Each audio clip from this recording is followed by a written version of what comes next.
Yo, what's good, fam? Welcome back to Blame to Fame. Today we are telling you a story that has more twists than a Hollywood thriller. A story about a woman who went from being one of the most visible faces in music to completely vanishing from public view. A woman who was once photographed everywhere, who walked every red carpet, who dated one of the most powerful men in entertainment history, and who now lives somewhere in the world where the cameras cannot follow. But here is the thing about this story. This is not a tragedy.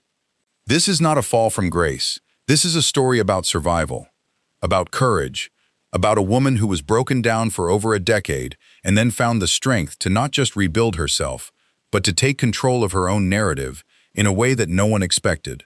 Her name is Cassie Ventura, and what she did will change the music industry forever. So sit back, fam, because this story is going to take you through the highest highs and the lowest lows, from a young girl with a dream to a woman who became the catalyst that brought down one of the most powerful men in hip-hop history. Let us get into it.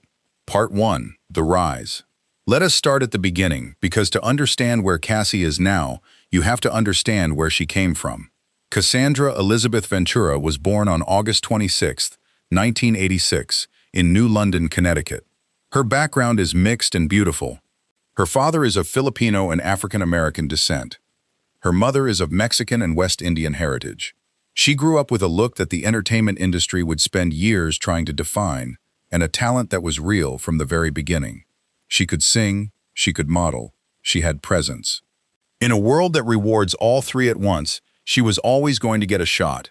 As a teenager, Cassie was already catching early morning trains to Manhattan for catalog shoots. She modeled for Delia's, 17, and Abercrombie & Fitch. She signed with Wilhelmina Models and landed a coveted spot in Calvin Klein's CK1 fragrance ads. She was being noticed by the right people. The sleek mix of lip gloss, oversized denim, and bare midriff that she modeled became a blueprint for effortless street glam. That shot came in late 2004 when she met producer Ryan Leslie. He saw something special in her. He recorded a demo with her, and that demo eventually landed on the desk of one of the most powerful men in music. In 2006, Cassie released her debut single, Me and You. The song had an understated silky quality that felt completely different from everything else on the radio. It was smooth. It was hypnotic. It was the kind of song that got stuck in your head and refused to leave. It peaked at number 3 on the Billboard Hot 100. For a debut single, that was not just good. That was a statement. That was a declaration. Cassie was not a newcomer you had to wait to develop. She arrived fully formed with the sound, with the style, and with enough commercial pull to make the industry pay attention. Her self-titled album was released on August 8, 2006. It sold 321,000 copies in the United States and peaked at number 4 on the Billboard 200. She had officially arrived. She was not just another singer trying to make it. She was a star in the making.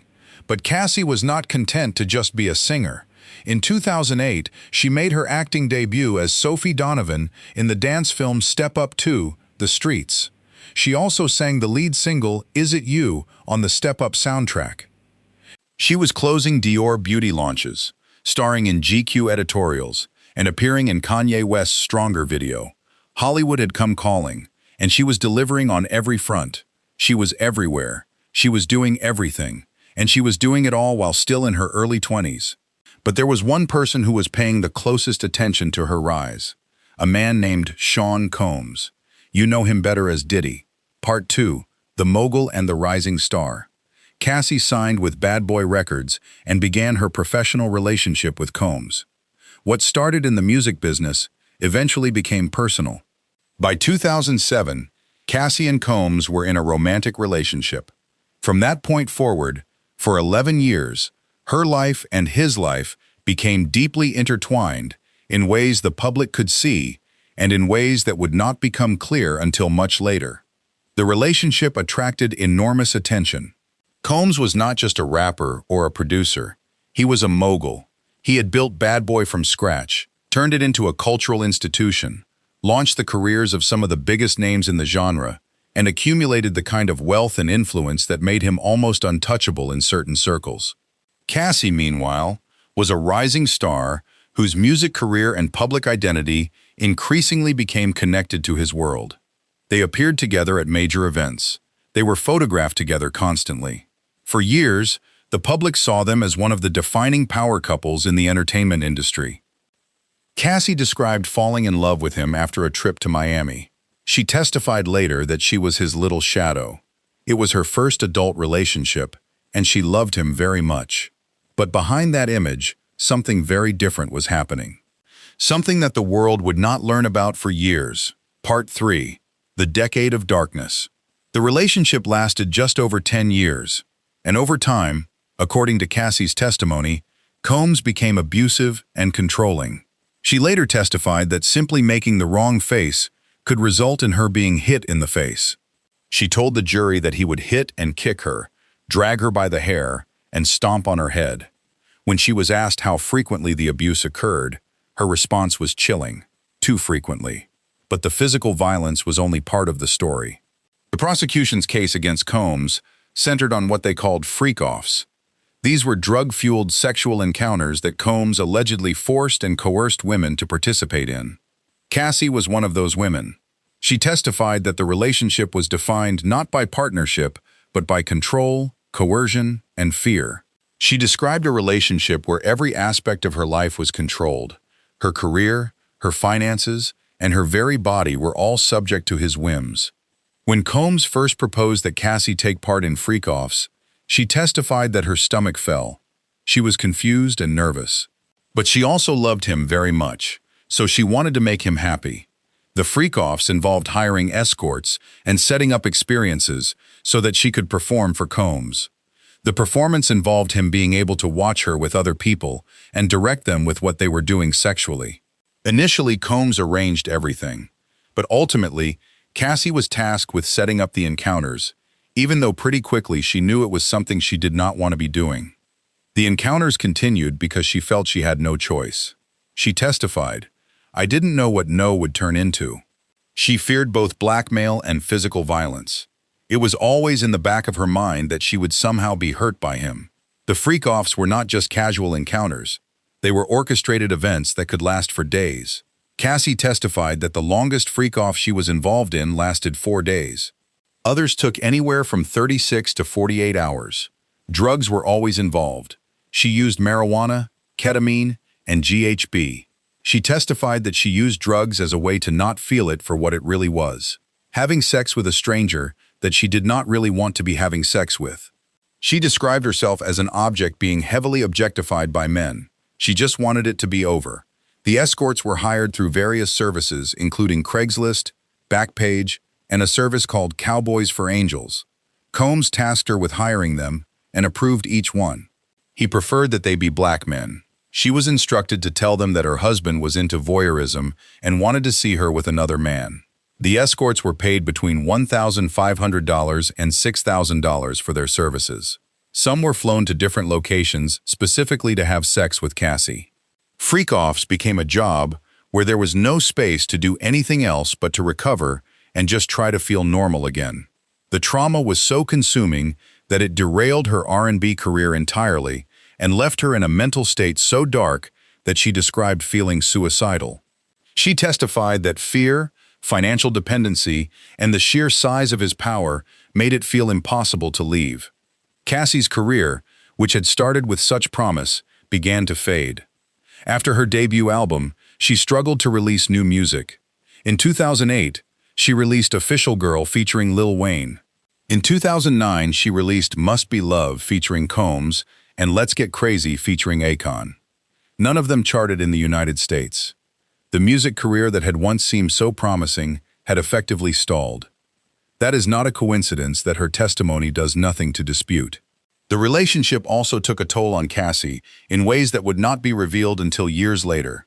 By the time that relationship ended, the music career had effectively faded. She released no new music of significance for years.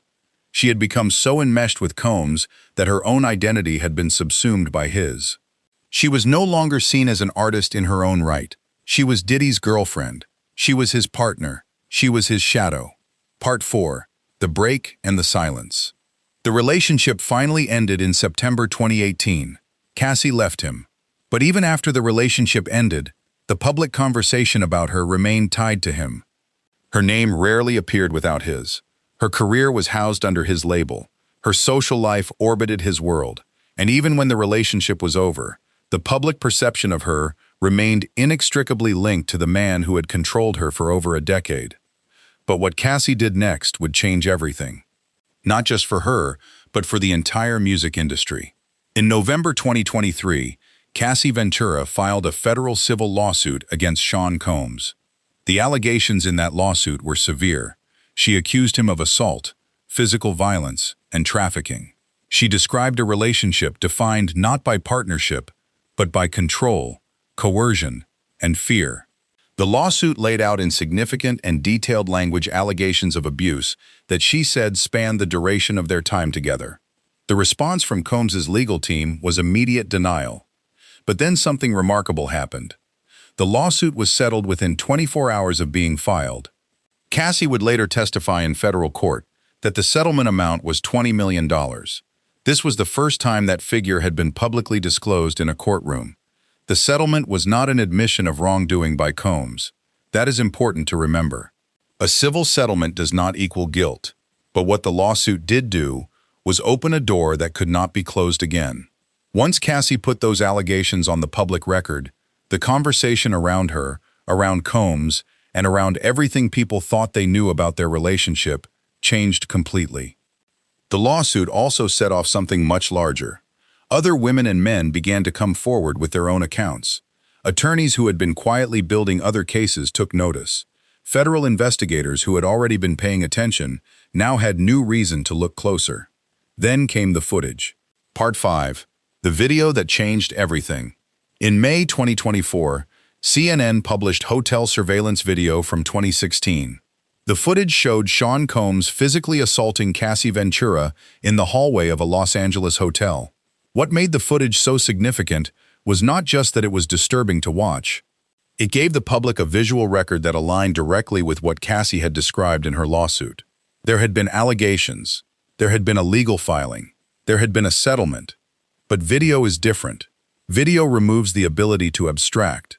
When people saw what happened in that hallway, the denial became harder to sustain. Public perception shifted dramatically. Combs issued an apology video, but the damage to his public image was total and irreversible. That footage became one of the most significant pieces of publicly known evidence in the case. Not because it alone could convict anyone of anything, but because it made visible something that had previously existed only in words. In a culture that so often asked victims to prove what happened to them, the footage provided a kind of confirmation that the written record had not been able to supply. The dominoes were falling. Federal prosecutors moved forward. In September 2024, Sean Combs was indicted on charges of racketeering conspiracy, sex trafficking by force, fraud or coercion, and transportation to engage in prostitution. The indictment described a long-running criminal enterprise involving abuse, coercion, violence, and freak-offs. The indictment was one of the most significant moments in the history of federal prosecutions related to the music industry.